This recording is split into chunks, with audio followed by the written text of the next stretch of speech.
جی، ہمراہی کی ایپیسوڈ 3 کا ریویو دوں گی۔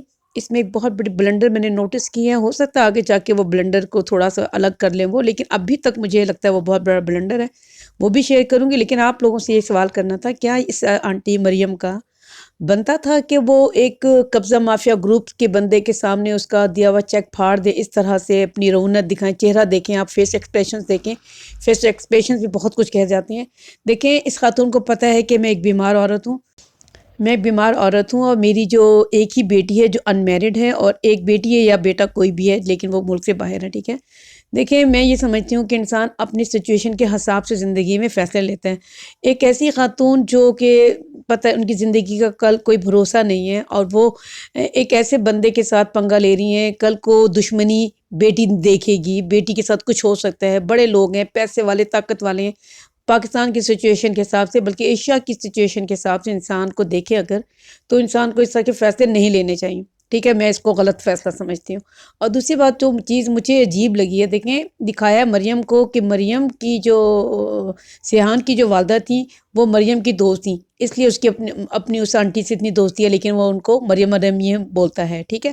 لیکن کتنی عجیب سی بات ہے کہ اس عورت کو کیا نہیں پتہ، مریم کو نہیں پتہ ہونا چاہیے کہ جو میری دوست تھی یعنی کہ سیحان کی والدہ، اس کی شادی کس سے ہوئی ہے؟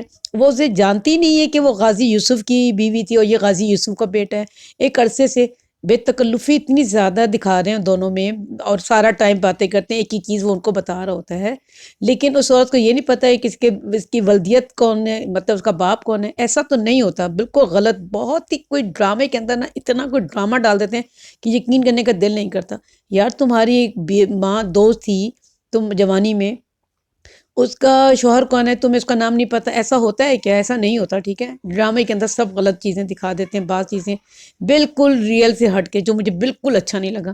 اب اچانک سے اسے پتہ لگا اس کے گنڈوں کے ساتھ دیکھ کے کہ یہ یار تم اسے کیسے جانتے ہو؟ اچھا تم غازی یوسف کے بیٹے ہو؟ بھئی میری تم سے دوستی ختم آج کے بعد۔ ایسے نہیں ہوتا، یہ بالکل اچھا نہیں لگا مجھے۔ یہ بلکہ تو مجھے تو یہ بات بھی اچھی نہیں لگی تھی کہ کیا اس طرح اتنی بڑی عمر کی آنٹی کو وہ آنٹی بولنے کے بجائے مریم مریم بولتا ہے، مجھے تو نہیں اچھا لگ رہا تھا۔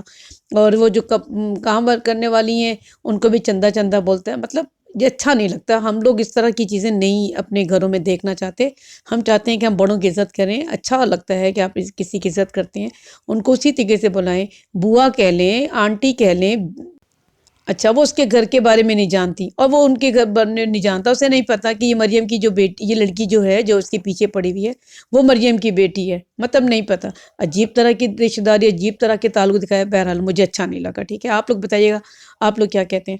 اور دوسرا میں یہ کہوں گی کہ یہ جو لڑکی ہے، چلیے اس نے اپنا حق لے لیا، یہ بات ٹھیک ہے۔ اچھا دوسری بات مجھے جو اچھا لالا اور غازی یوسف کی کیا تعلقات ہیں وہ آپ لوگوں نے دیکھ لیا، کیونکہ وہ اس کی جوانی میں شادی محبت کی مطلب پسندیدگی کی منگنی ہوئی تھی، بعد میں پھر اس نے منگنی توڑ دی اور ایک پیسے والی عورت سے شادی کری، یعنی کہ سیحان کی جو والدہ تھیں وہ بہت پیسے والی تھیں۔